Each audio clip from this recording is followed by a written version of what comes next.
আসসালামু আলাইকুম।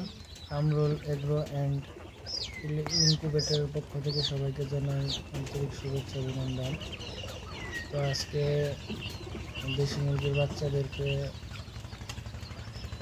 ভ্যাকসিন দেব, রানীক্ষেতের ভ্যাকসিন।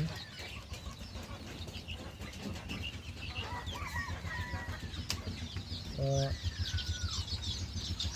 এগুলোর যে কোনো এক চোখে 1 ফোঁটা করে দিবেন আর 1 ফোঁটা করে খাওয়িয়ে দিবেন, খাওয়িয়ে দিলে ভালো। এই যে দেখেন, এইভাবে 1 ফোঁটা করে খাওয়িয়ে দিবেন আর 1 ফোঁটা করে চোখে দিয়ে দিবেন।